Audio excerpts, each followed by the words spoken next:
It's brilliant to be here with everybody. Thank you for joining us, and hopefully I can navigate the system and make all the slides work. I'm going to talk you through a range of things that we're working on at the NYA, some of the key priorities, but also our plans and thoughts around what a future next 10 years could or should look like for young people and youth work as a whole. Just a few huge thank yous first. So thanks to Children and Young People Now for hosting this year's event. We should be ordinarily in Portcullis House or Houses of Parliament with our annual conference, or what we call a summit, 150 people in a room. Obviously this year that can't happen, so we've moved online. Great to have over 200 people signing up for this, which is fantastic. So really, really great. And we will try again next year to do our summit again. I'd just like to thank all of you for joining us. Everyone's very busy. There's a lot going on in the world around us, particularly COVID related. I just want to highlight from the beginning, I'm not going to talk about anything guidance related or anything to do with COVID-19, although some of it's relatable, but I'm here to focus on the future and what we want for young people going forward. Lastly, just a huge thanks to our partners and guests and all the speakers over this week. Our colleagues at regional youth work units, UK Youth and others who have been phenomenally helpful in supporting our work over the last year. Huge thanks to those colleagues. This is the one time a year I get the opportunity to say thank you in a more public space.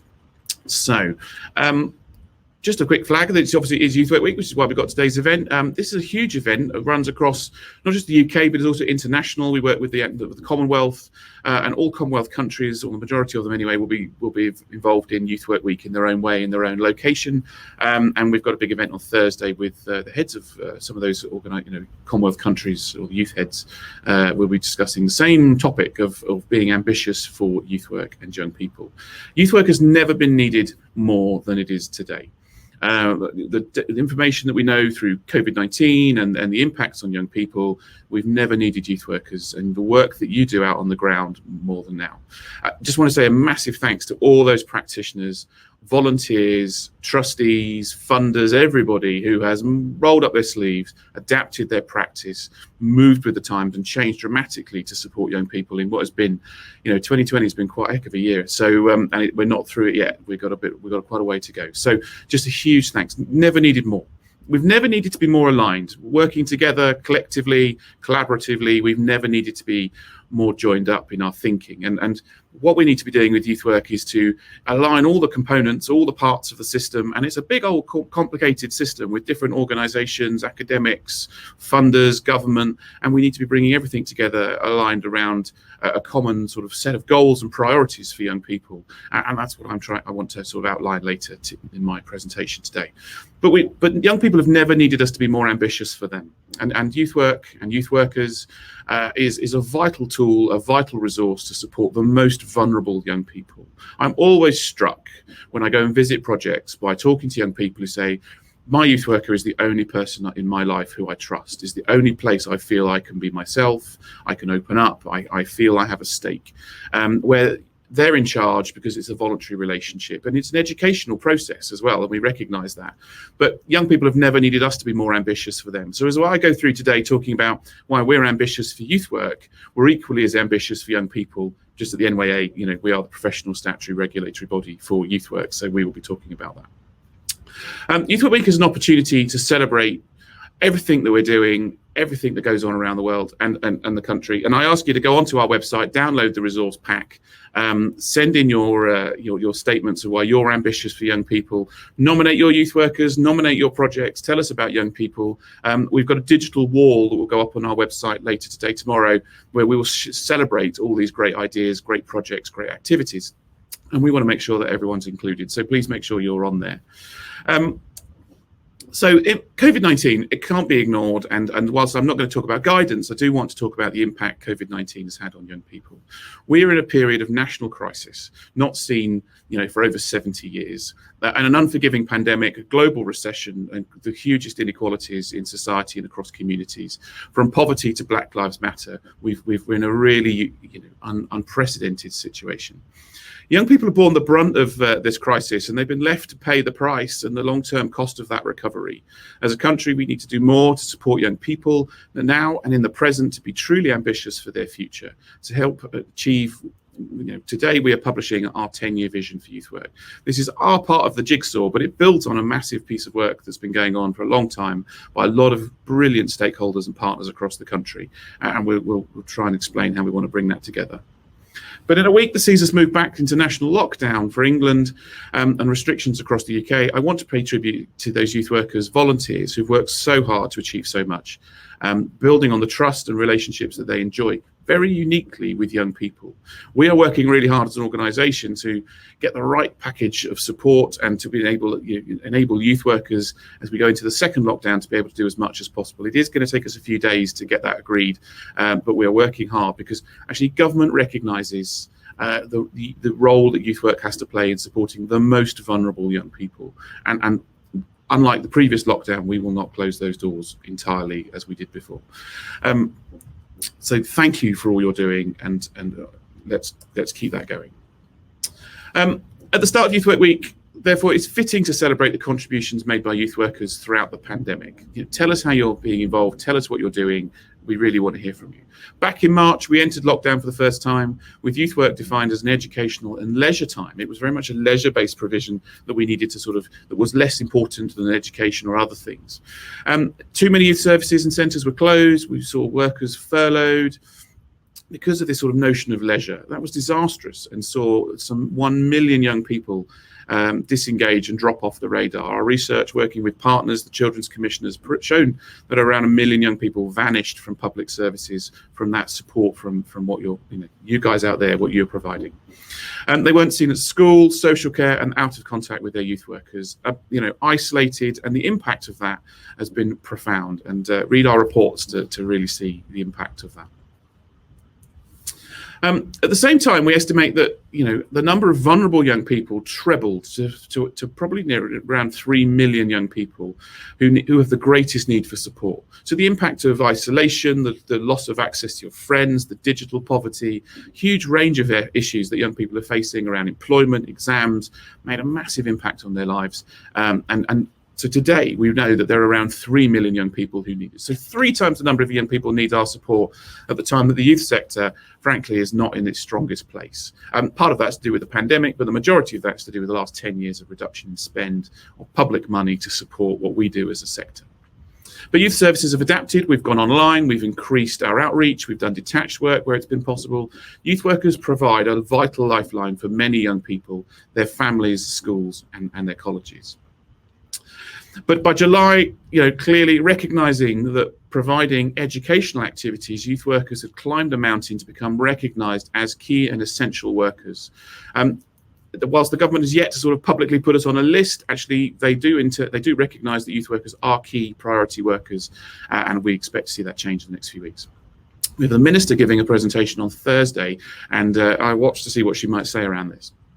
But we need to keep youth services reopened. We need to get them up and running and support them. It is therefore that all youth workers, professionals and skilled volunteers that we celebrate this week. We've done a huge achievement, and huge thanks to everybody.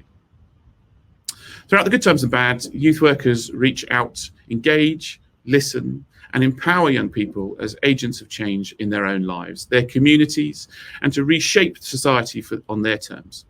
They provide a space for young people to meet with friends, learn skills, have fun, with wraparound support from specialists who support them when they are most in need. And never needed more is a huge tagline. So while we're ambitious for youth work, if you haven't done so already, go to our website, nominate good youth work projects, inspirational youth workers and young people. Tell us, be proud, be on social media, tell us what's going on, and tell us how youth work is transforming the lives of young people. The NYA exists to transform the lives of young people, and we can only do it because you guys out there are so fabulously supporting our work and others. But remember to use our hashtag. It's in the corner of the slide here. Hashtag YWW20, and we use that to track the reach of Youth Work Week. Previous years, around 18 million reach. We're interested to see how we get on this year with COVID-19. But please use the hashtag. Please copy in @Nat Youth Agency if you're using Twitter or other social media platforms. So I want to move on and talk about investment a little bit. So we've had to recognise that over the last few years, in the last decade, we've lost, due to savage cuts, around 70% of public money that is spent on frontline youth services. Now, this isn't necessarily all through local authorities, but grants to local voluntary groups. The sector's had to adapt and change and mould and move with the times. But a 70% reduction is a massive, massive black hole, which is around £1 billion. That black hole is, over £1 billion a year is owed by government to us, to young people, and we ask government to dig deep at this time of national crisis and make sure that the support is there for youth workers, but ultimately there for young people, because that's who youth workers, that's what we live for. But without ring fencing and and without jail-free card for local authorities, we've seen that £1 billion taken out of budgets. We've seen the very difficult decisions local authorities have had to make in terms of balancing budgets. And the risk that we have at the moment is with the big impact of COVID-19 on local authorities providing additional types of support.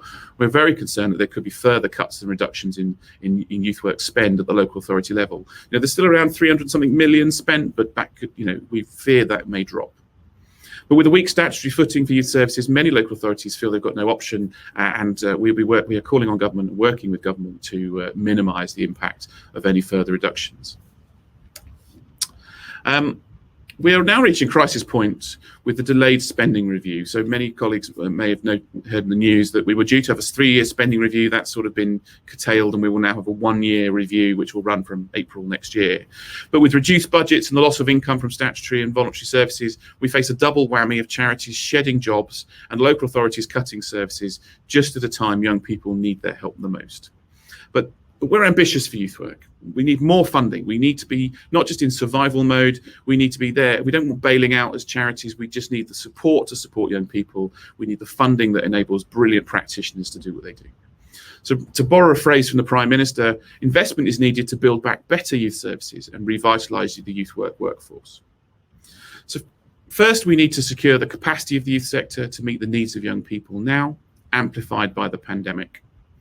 Second, we need to mobilise youth workers through recruitment and training of youth workers and upskilling workers. We used to have around 75% of our national workforce was qualified at level 2 or 3 or all the way up to degree level. Today it's the other way. Today it's only 25%. Huge armies of volunteers doing amazing work. We thank you all. We're really right behind you. But if we want to give you the skills and support that you deserve to be able to thrive. And third point, we need to commit to and involve young people in decision making. At all levels to co-design services and reflects the experiences and ambitions that young people have locally in their community. Only by involving young people genuinely and truly will we make services that are genuinely ambitious for young people. So after a year of consultation and detailed discussions with government, our starting point was the Youth Investment Fund, known as the YIF. This is a £500 million fund that was announced September last year at the previous party conference. I was in the room when they did so. But over a year on, it was due to go live in April this year. We were due to start spending that money, seeing that money flow into communities to help young people. And it's been heavily delayed. Some of that's to do with the pandemic, some of that's to do with other political reasons, I'm sure. But we're asking the question today, where is the Youth Investment Fund? Where is YIF? Because young people need that money today. They don't need it in April next year. They don't need it. They needed it last month. They need it now. So where is the YIF? And we're continually pressing government and ministers and officials to ask that question, as do lots of youth sector organisations and partners. We need that funding. But let's be realistic about the Youth Investment Fund. It is a £100 million a year over 5 years. Half of it was going on capital, half of it was on revenue. If you look at that £1 billion need, that 50 million around revenue is only about 4 to 5% of what we have lost. So it's a good down payment on the mortgage that young people need, but we need much more substantial commitment and investment in funding youth work. With the national lockdown reinstated, many parts of the youth sector is running on empty, with depleting reserves used up to provide additional support. At the grassroots level, we know organisations are struggling to keep the lights on, with things like the London Marathon not happening, fundraising not going on, local authorities, scrambling around their budgets. It's a massive challenge, but we need that frontline investment. We risk a year lost of funding, and we must make that up for lost time through training and supporting enough youth workers to meet the increased needs of young people through the recovery. So we need to do more, but we need to do it together. And within this, I just wanted to flag to you that we've written a whole series of reports into the impact of COVID-19. We've worked with Brooke on the Inside Out report, but we've also worked with the Children's Commissioner, other youth sector partners, our regional youth work unit colleagues have been fantastic. And it's important that we work together and we seize the moment as a youth sector to do right by young people and youth work. So in the last 6 months, we've moved on, and we want to support those practitioners. Crucially, working with sector partners, we've published a new national curriculum for youth work. This is the first national curriculum for 30 years, and it's there to guide and support the pedagogy and practice of you guys out there, our frontline youth workers and supporting our young people.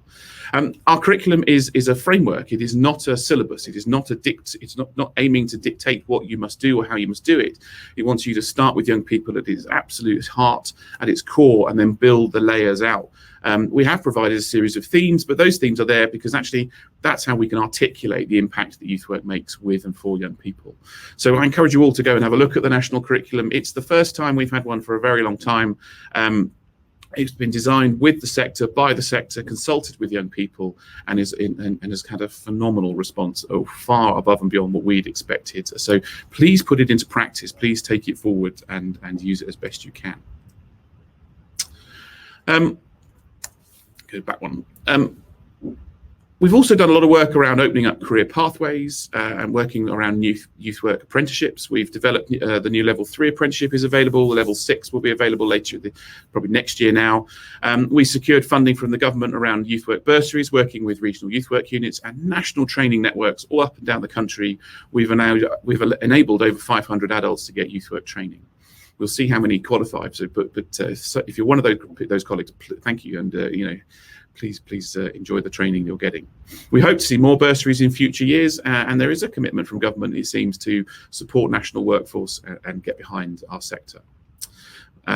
The NYA Academy is our new online platform for practicing youth workers, and this will be available later probably in the new year now. But it'll be an online platform where everybody can jump on board, free training, keep your portfolio of CPD up to speed, and enable you to have a sort of professional dialogue and engagement with practitioners up and down the country. We're really excited by the potential of the Youth Work Academy.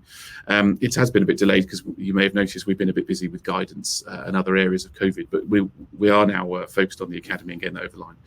And one thing I'm really pleased to announce today is we will be opening our new safeguarding and risk hub for the youth sector in the coming weeks and months. So this will be a dedicated space with expertise, resources, a consultant social worker specific to support the youth sector around safeguarding and risk. If COVID and the response to COVID has taught us one thing, is that there are some massive challenges out there in the grassroots level around safeguarding. We've worked with the National Safeguarding Board and leaders of sort of local safeguarding officers to develop a report and a plan of what is needed, and we'll be putting that into place in the coming weeks and months ahead. And we've finally secured the funding for it, which is exciting. Last week, we published a new guidance for local authorities around their duty to secure local youth services. Often it's discussed that youth work isn't statutory, and I disagree with that. There is a statutory duty. It is in the law, but there is a guidance document published by the government which sort of empowers local authorities to interpret that duty. And the problem is that duty is too weak and woolly. We've successfully persuaded the government to review that guidance. They will continue that work later next year. They are committed to doing it. I had a meeting with the minister. She was very clear. Now is probably not the time, but they will finish that work. They've got all the stuff that colleagues all sent in, and we look forward to seeing what comes from that.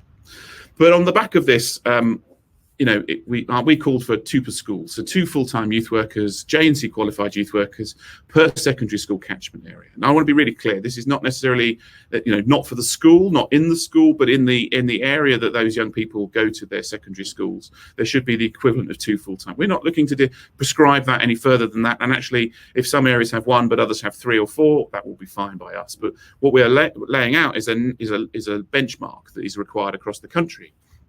locally around what is needed. We have published this report. I'll be writing to all chief executives of every local authority who holds this responsibility, and we expect them to publish their action plan of how they're planning to support this. We've worked with thank you to the colleagues at the LGA and Association of Director of Children's Services who've scrutinised this work. It is really hard for your local authorities at the moment. We have to, I accept that, we recognise that, but we do need to be doing more. Youth work is needed more than ever, and we expect to see some progress in time. So I just wanted to flag really that our vision for youth work it was not plucked out of thin air. It's brought about by sector insights and contributions forged over the last few years. That builds on cross-party inquiry, and I just wanted to flag some of those to you. So there's been the recent report that came out through Partnership Young London, working with London Youth Centre for Youth Impact and King's College London, looking at the literature review around the role of and the impact of open access youth work. Really important report, builds on this. And I describe this now, our job is to build the jigsaw that is the youth sector.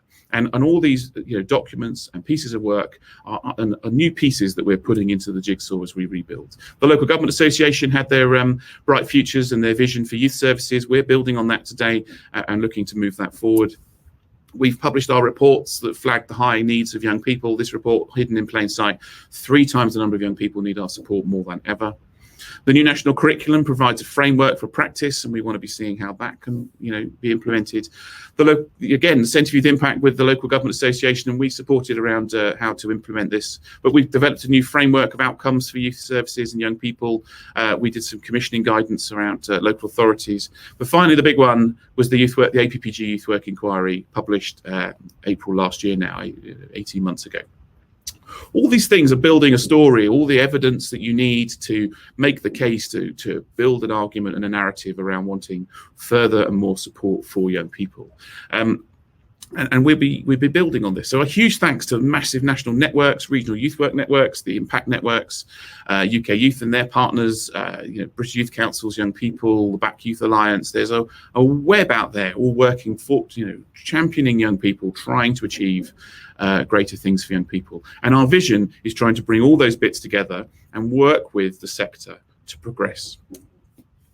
So we need your support to turn this vision into a strategy that will deliver shared outcomes that we want for all young people through a guaranteed access to quality youth work. We will shortly embark on a series of sector-led events and activities to engage, consult, and co-design that strategy. Our vision isn't rocket science. It's not, it's fairly straightforward what you'd want for young people, but we need the sector, we need you and the grassroots to support us and get involved. We want to get this published by April. We're ambitious to achieve that, but 2 years on that point from the APPG Youth Affairs report, and it's time to inform the delayed government spending review. The one advantage, if there's one advantage of not having a 3-year spending review, is that around September, October next year, we will be able to submit further evidence, further business cases for further funding and support for the future 3-year spending review. Hopefully, towards as we're waving goodbye to COVID-19. Hopefully, fingers crossed.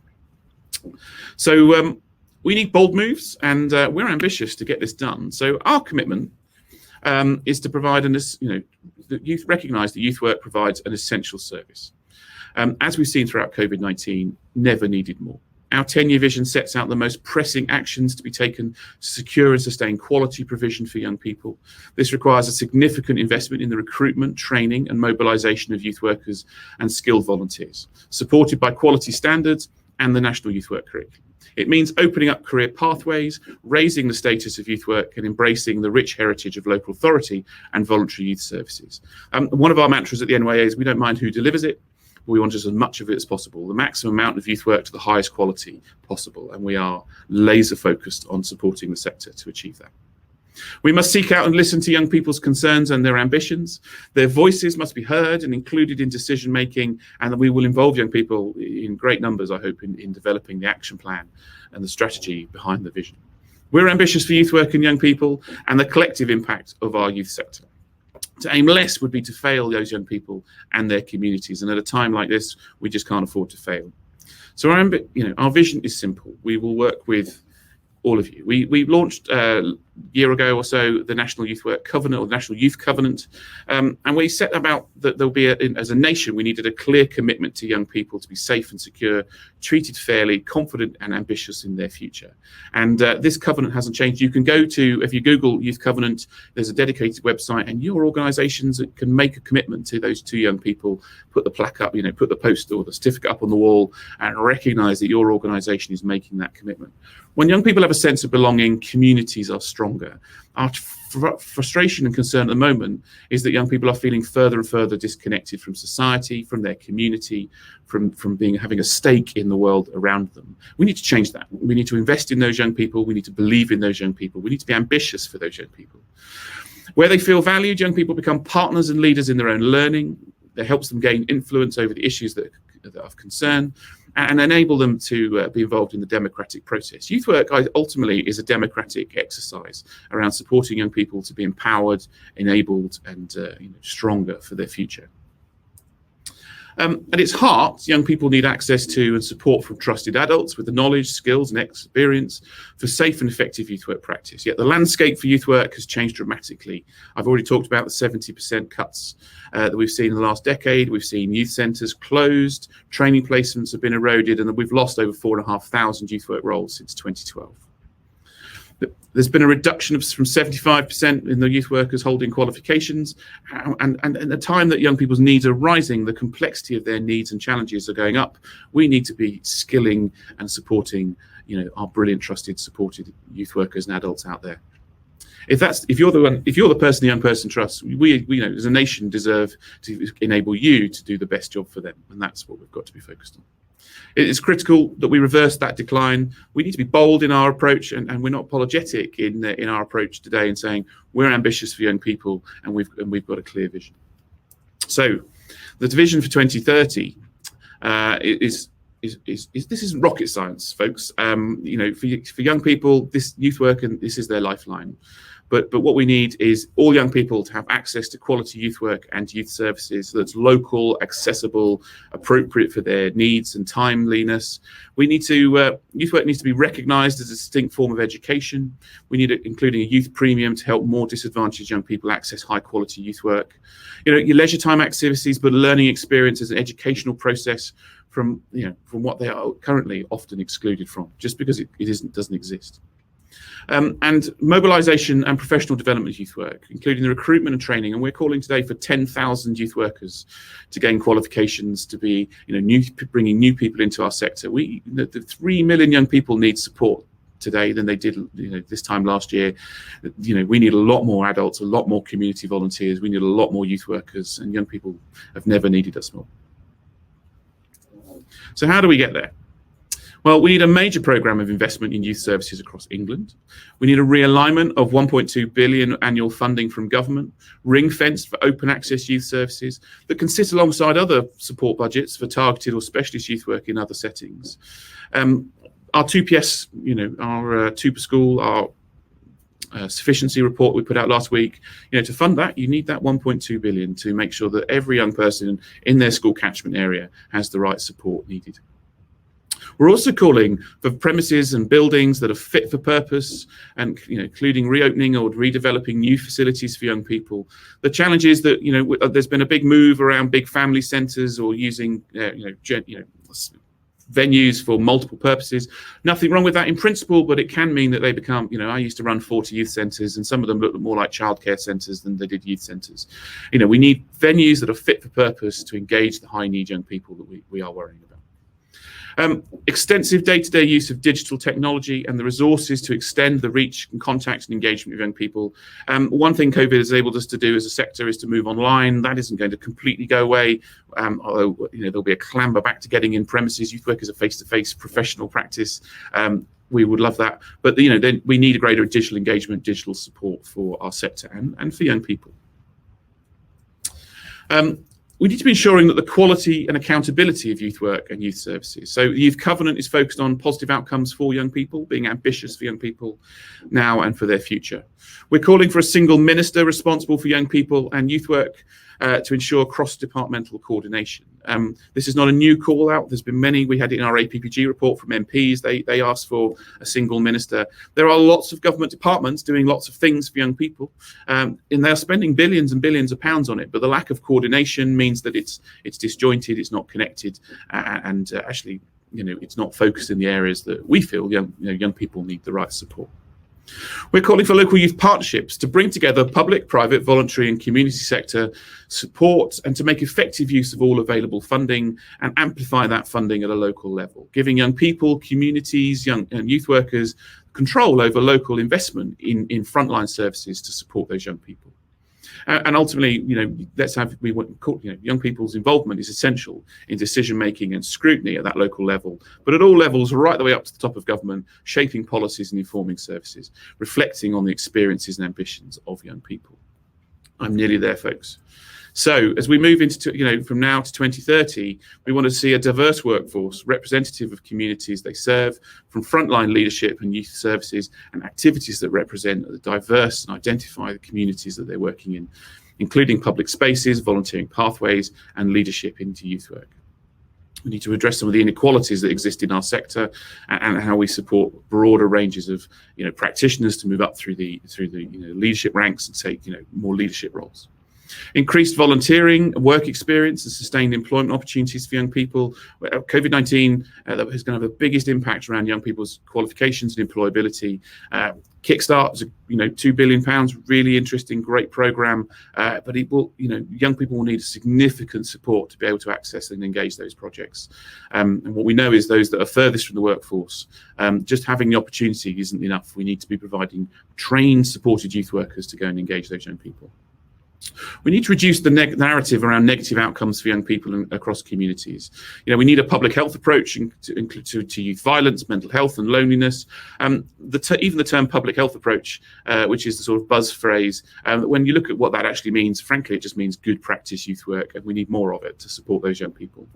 Digital literacy and to end digital poverty. We need focus on future jobs and access to digitised services.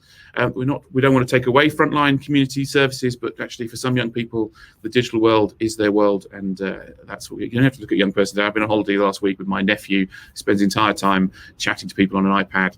That is the way young people are going, and our sector's got to keep up with that in the next 10 years. We need to enhance social mobility for young people from disadvantaged backgrounds, accessing the lowest 40% of IMD communities and young people, including at their educational employment outcomes. We need youth workers involved in all these aspects of their lives to support them. Digital literacy and ending digital poverty. There are too many young people who might have a smartphone but don't have data, or don't have a smartphone, don't have broadband at home, who are completely isolated. As we go into the next 4 weeks of lockdown, those young people may feel even further excluded. Helpfully, keeping schools open hopefully means that there is at least some contact. We need to increase the levels of democratic engagement and supporting young people to be actively involved in community leadership roles, making decisions for their area. But ultimately, we're calling to guarantee access to open access youth services and opportunities for all young people who deserve it and need it. You can read our full 10-year strategy on our website. It will be published later today. Finally, as I wrap up, I would just like to say a huge thank you to the myriad of partners across the country that support our work, from our regional youth work colleagues who have rolled out, the bursaries with us, who scrutinise our work, who get around the table with us, who are genuine partners. Is phenomenal. Centre for Youth Impact, equally just as great at supporting us on our research hub and our developments around insight. Big thank you to the DCMS. They've been a big supporter of what we've been trying to achieve. We need more. We want a lot more. I'm calling for a lot of things here today over the next 10 years, but I know there are officials, ministers who are interested in this area of work and keep working with us. And there are many others who support the NYA's drive to transform youth work so it's fit for the future and able to help young people thrive. So I'm going to stop there and say thank you so much for listening. Sorry, I've gone on for a bit. And we will... looking at the clock, I've taken a bit longer than planned, which is not a bad thing. So I hope I've not bored you to tears and we've kept you going. I'm going to bring in other colleagues now. So I'll bring in our panel, Paul Fenton, Abby McLatchy, and Chris from Young Brent, and invite those colleagues to join us. Here they come. Hi, guys. Hiya. Chris is going to join us on audio only. He's got some technical issues with his Wi-Fi, I'm afraid. That's fine. Don't worry. That's absolutely fine. Abby, Paul, and then we'll bring Chris in. Do you want to just introduce yourself, say who you are, what you do, and just say hi. Hi everybody, my name's Abby McClatchy. I'm the Director of Youth Work at the National Youth Agency. I've been a JNC qualified youth worker for well over 20 years.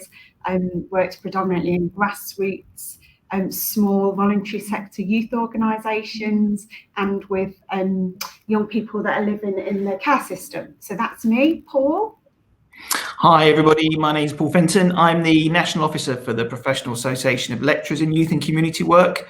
So we connect together all of those involved in higher education, about 250 lecturers and educators across 50 institutions throughout the UK. My background as well was in youth and community work, going back to the 1980s, and in community-based youth work.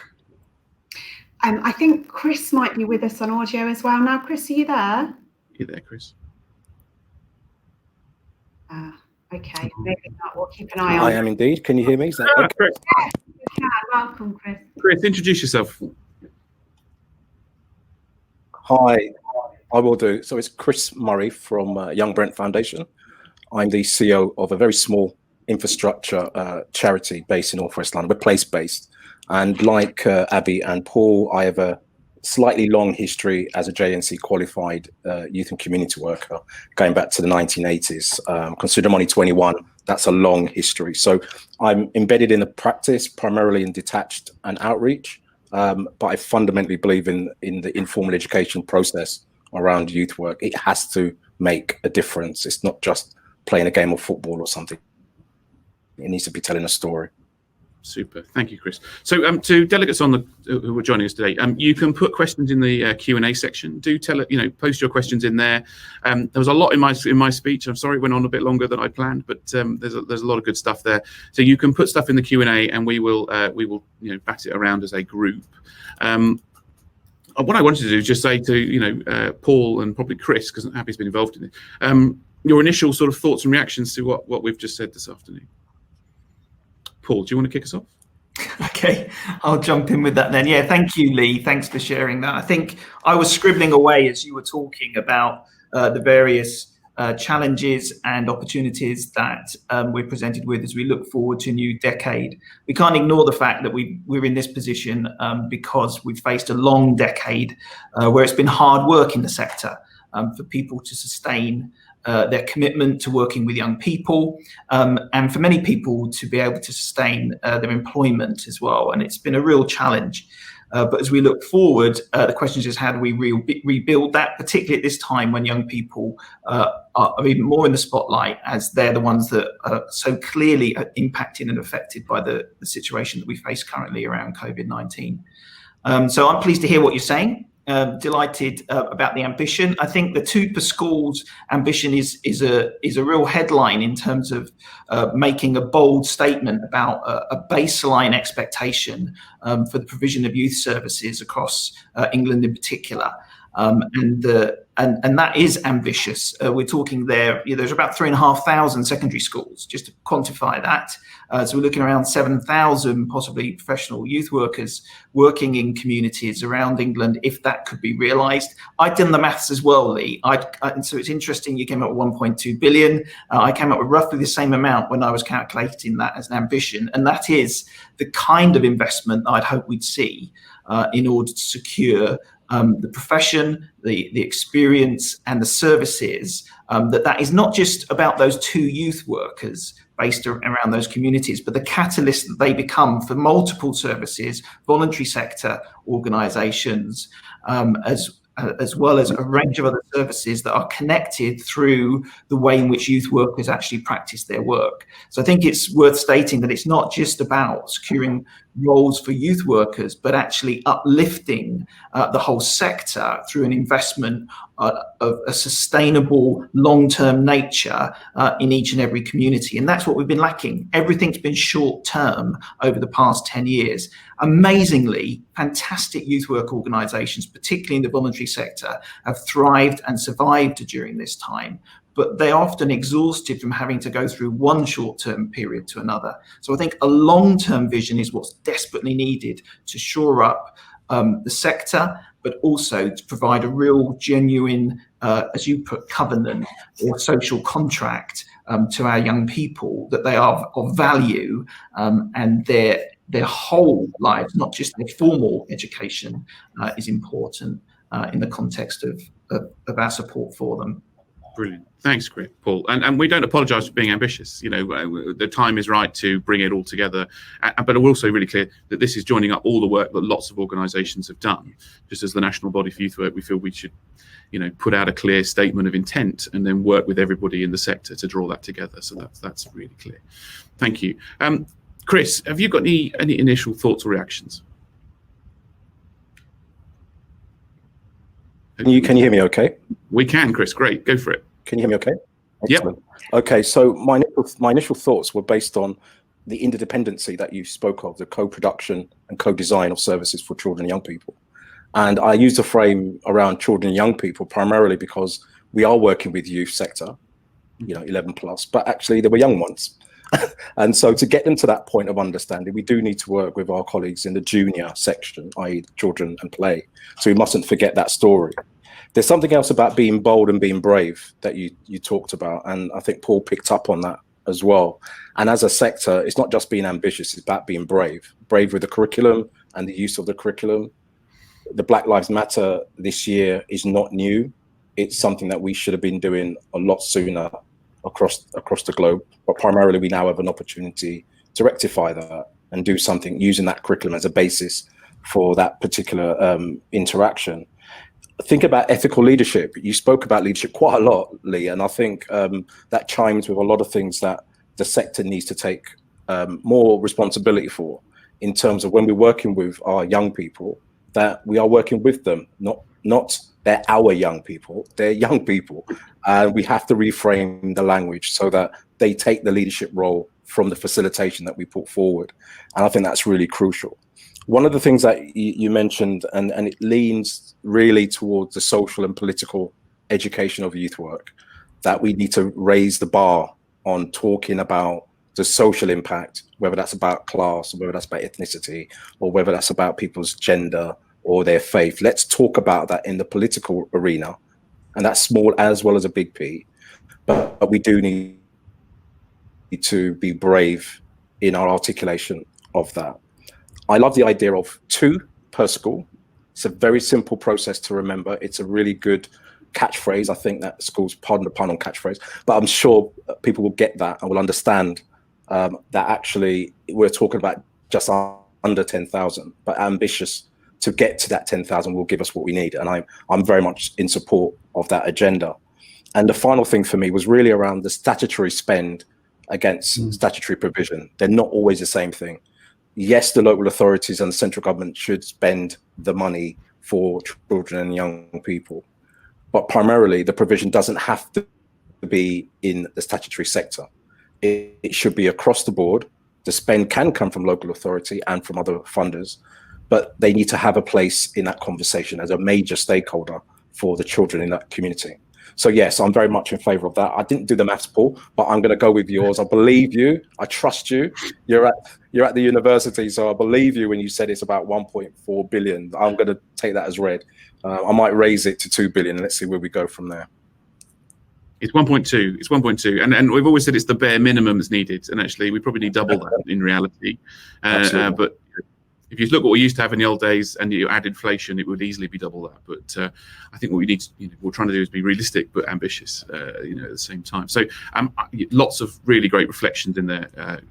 Thank you so much, Chris. It was really useful. And I think you're right around, youth work is a political process, but it's about empowering the voice of young people. And we're partners with young people. They're not our young people. I think that's a really good line. Abby, I'm really sure thoughts around. We're talking a lot about people today because we're talking about a lot of youth workers, and we need to, if we want to get to our ambition of another 10,000 youth workers in 10 years' time, we've got to do a lot of things to achieve that. Is there any reflections on what I've said that you'd like to sort of add to that? And then we've got a whole series of questions here, so we'll also come back to the Q&A section as well.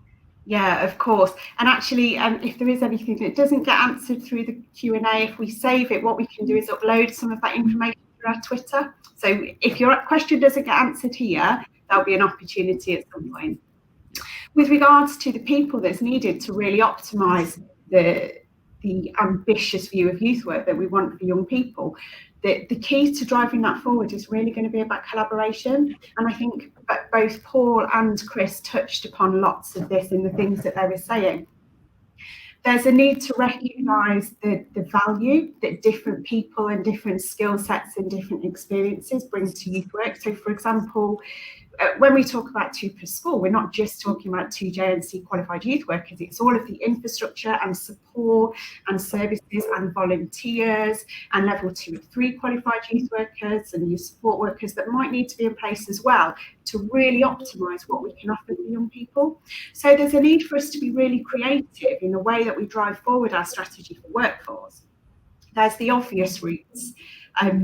University degrees, qualifications that can be achieved through colleges or training providers.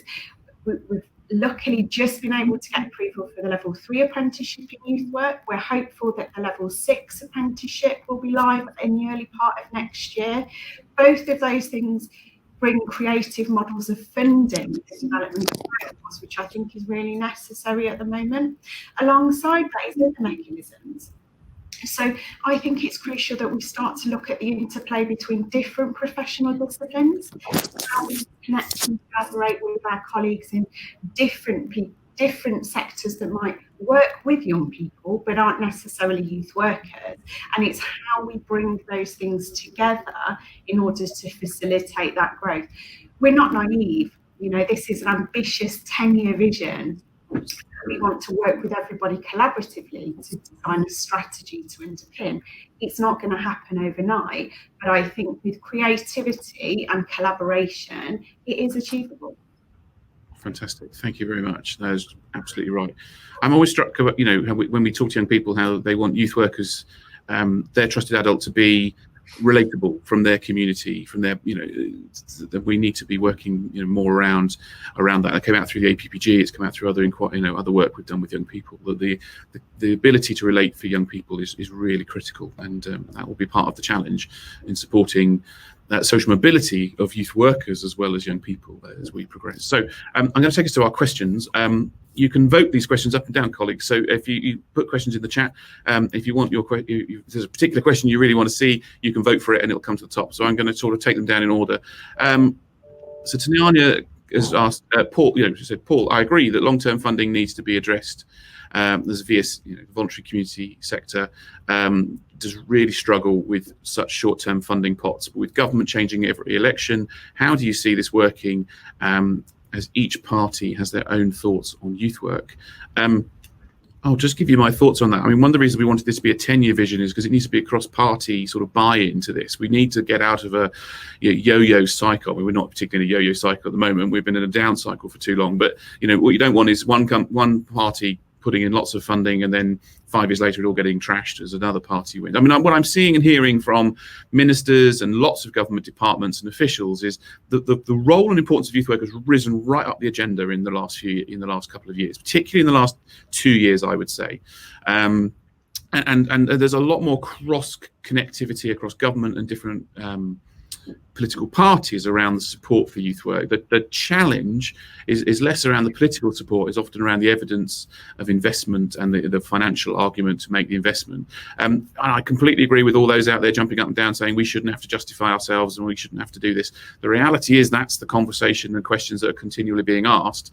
And if we want to try and move this on, we've got to provide that evidence. And all the reports I showed in my slides, you know, have been answering those questions. And that's one of the reasons we're getting more traction than ever. Are there any other thoughts from colleagues around, you know, how the support for the voluntary community sector and that short-term funding and the challenges that bring and how we need to iron some of that out? I would like to come in there. I think, again, there's a need for voluntary sector organisations to have a seat around the table. So one of the key parts for us of this vision is that whilst it's a national vision and it's shared across the country, there's a need for it to recognise diversity and local responses, because actually what works in the community in which I live might be a very, very different model and a very different approach to where Paul lives. And actually, I think it probably would be.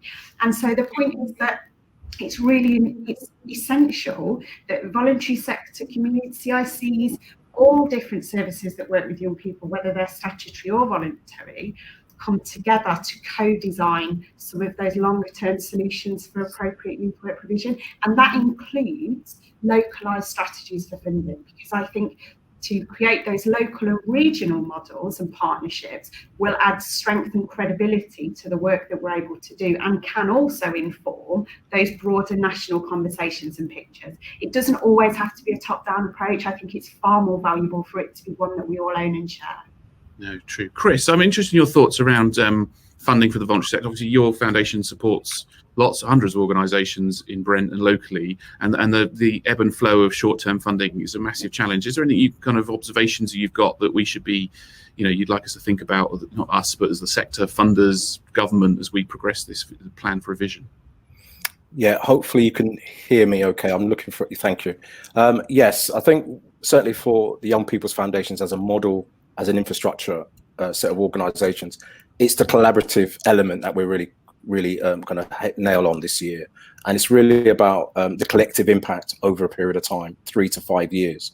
So if you're going to pick on an area of need, whether that's around the space where young people congregate or the communities which they need support from, invest for 3 to 5 years and look at the collective impact, whether that's the local authority, housing, it's the school in that community, it's the police in that community, it's the GPs. What's the collective impact that the work is trying to make in that community for those groups of young people? Can't do it in a year, and you'd be hard pressed to do it in 3 years, but you'll have a story to tell after 3 years. And you should be able to measure the impact that you're trying to make. Now, I'm not going to steal the thunder for tomorrow, but you've got a colleague on the panel tomorrow who talks a lot about impact. And it's absolutely crucial that we listen to that, because that is how we tell the story appropriately. And you can measure the impact, and there is a formula to that, and I'm sure we'll come on to that tomorrow, but you can measure it and tell how much money you're spending on young people in a particular area that's making a difference. So that's the way we're driving our conversations in the voluntary sector. Tell the story. Fantastic. No, couldn't agree more. Okay, so I'm going to move on. Lisa's asked, quality standards. Can we develop an accessible, easy-to-use framework that is inclusive of organisations of all sizes, but helps demonstrate quality with commissioning and funders? And I think, just to sort of add the NYA's point of thought on this, we've redeveloped the new youth work quality mark a couple of years ago.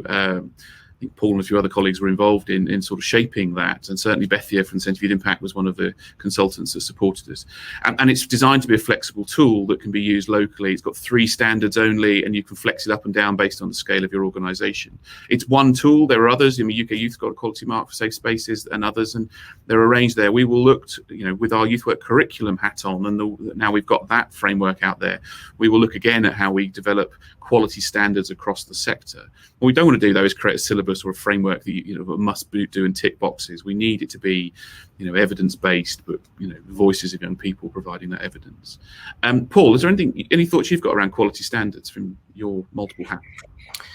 Yeah, I think the question about size is important. I think it's been heard over a long period of time, particularly smaller organisations with less resources, to put dedicated time into that in order to be able to demonstrate that. So I think simple, straightforward tools that help people to demonstrate that, and the question was specifically for commissioning and funders, is critical. But I also think funders and commissioners have a responsibility here as well to actually engage and provide the resource for smaller organisations to be able to demonstrate that, rather than ask something that adds cost to an organisation. So it is part of the way, I think, in which we reframe our understanding of the ecosystems that exist and the different levels of support that are required. So I think we all need to be mindful of the different stakeholders when putting any resource together, that it doesn't always apply to those in large full-time staffed organisations, but sometimes purely voluntary organisations. So I think it's a fair question and criticism for us all to take on board and to make sure that those voices are heard. No, I think that's really true. I mean, I have the pleasure of talking to lots of funders, and take the National Lottery, for example, and sort of saying, if you're given awards for all £10,000, give them an extra 11,000 to invest in understanding the impact, training of the staff, just funding the activities almost not good enough. You need to also fund and invest in the organisation infrastructure. Some of the research I've been involved in with Funding Foundation also demonstrates that when you do that, it has a much higher impact on the organisation. And I echo Chris's point about 3 to 5 years. We've settled on 5 years for long-term strategic investments as being a minimum in order to identify and to work with organisations on long-term impact and change. It's been far too short-term in the past. We need to learn that lesson, take it on board, and shout very loudly about the importance of long-term investment. Super. Right. Chris, so this is anything you want to bring in? I'll move on to the next question. No, that's fine. Thank you. Great. So Petra's asked us, are schools on board with having youth workers attached to them? I'm sure they've seen the benefit of having some support in recent months to check on the vulnerable families.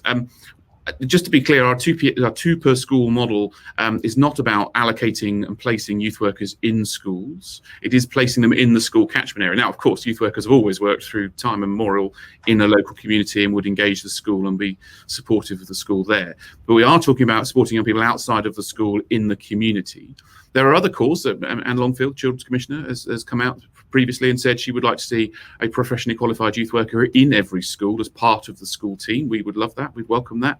But our vision and our call is for community-based youth work, open access, support, drop-in provision for young people that adds value to the targeted and the more specialist work that's out there.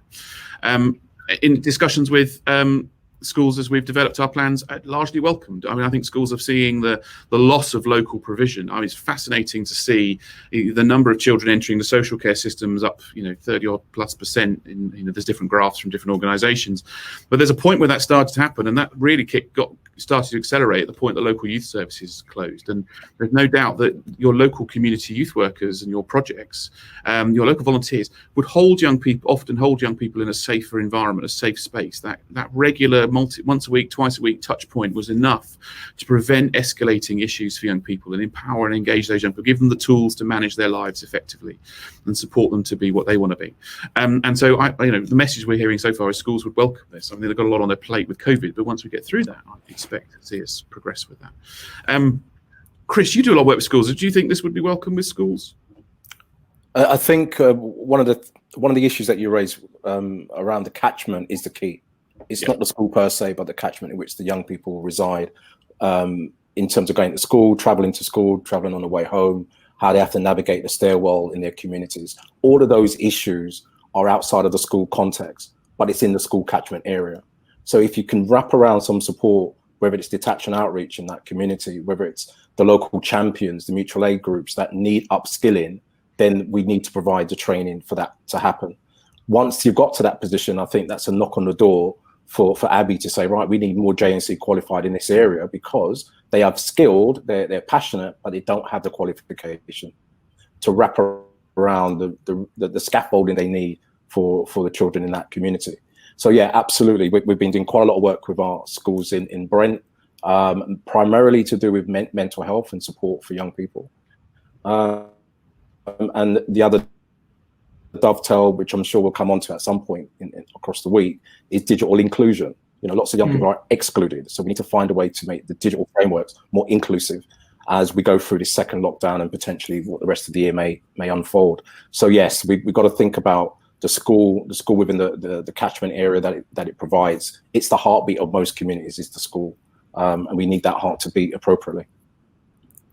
Absolutely. I mean, when we came up with 2 per school, we picked the catchment area because I wanted an MP to be able to go, right, in my area there are 10 secondary schools in my constituency, and therefore I need 20 youth workers. Now, how many have I got? Oh, I got 3. Right, that's not. We've got work to do here. And it's really visual, really easy, and very quick to understand how you are not or you are succeeding in supporting young people locally. Okay, I'm gonna move us on. The questions have just moved. Right, so how are you including the third sector community-based youth projects in both in consulting and with them and with your guidance at a local authority level? Abby, do you want to pick up how we do that? Yeah, I mean, I think one of the key ways that we do that is through our regional partners and our regional youth work units in areas where there are still regional youth work units, but also we have really good links with other infrastructure bodies and support groups in various different communities. And so Our youth workforce is really disparate. Where we used to be maybe 75% statutory, 25% voluntary sector, a decade of austerity, seeing that really transition. And actually, you can flip those numbers round. And so there's a need for us to be, again, really creative in how we find ways to engage with voluntary sector organisations who might not always operate in those traditional youth work spaces, because we know youth work operates in different ways now. This is something that's a real key driver actually for the strategy that will underpin the vision. And so what you'll see probably coming out in the next fortnight is a plan for local and regional engagement with voluntary sector organisations and all key stakeholders that are involved in working with young people, in order to help us really truly understand what would need to happen to put the plans together to bring this strategy to life. Now, COVID makes things really different. Last year, we did a series of regional roadshows where Lee would rock up somewhere and meet people and talk and sort of really be able to have an opportunity to bring all that rich information and storytelling from youth workers and youth leaders.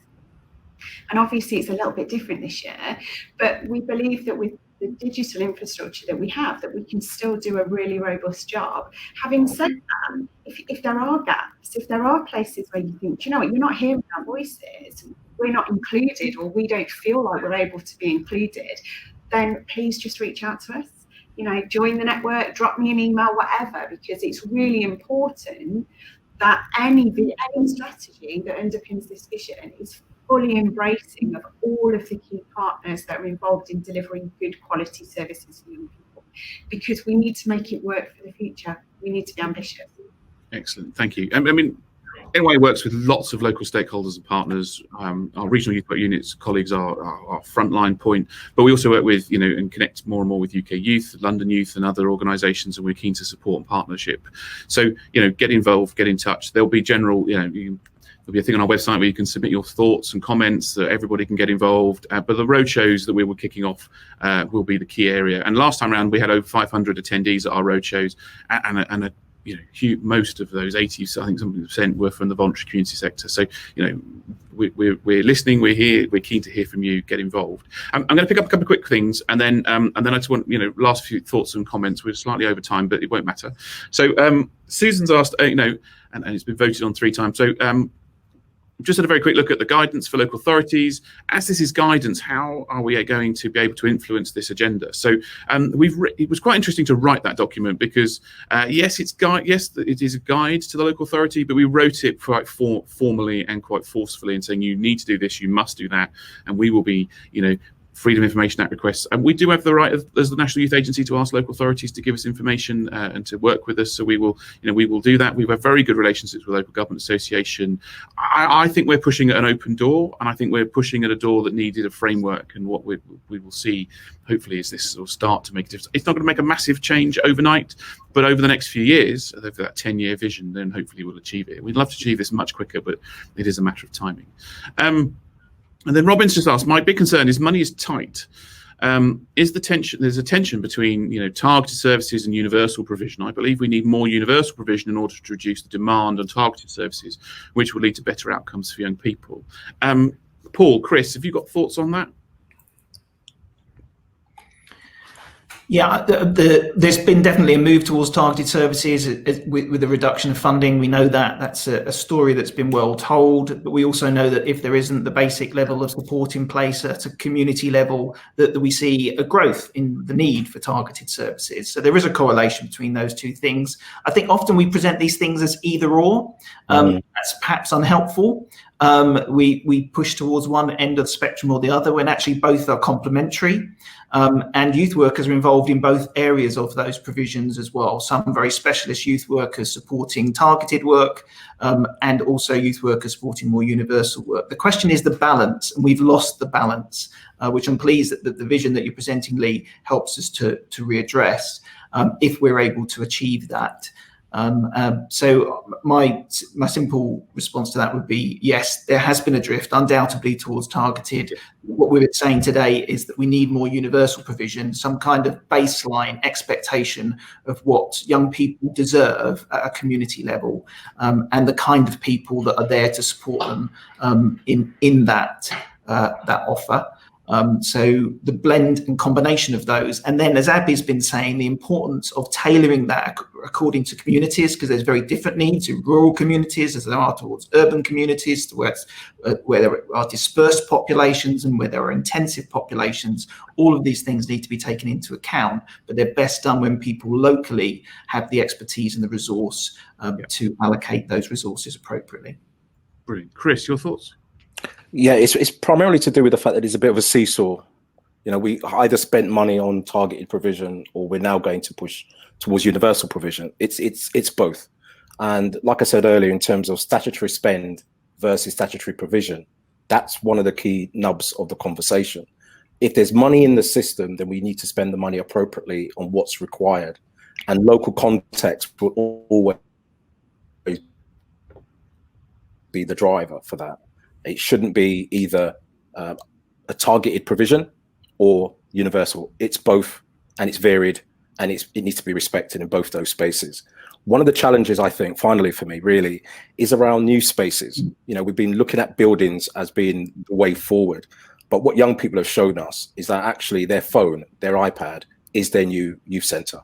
And we need to be more respectful of the way that young people are engaging and have the skilled workforce to adapt to that. So the space needs to be adaptable, whether it's the park, whether it's on the local estate, or a youth centre. All of those spaces are relevant, and all of those spaces are targeted as well as universal.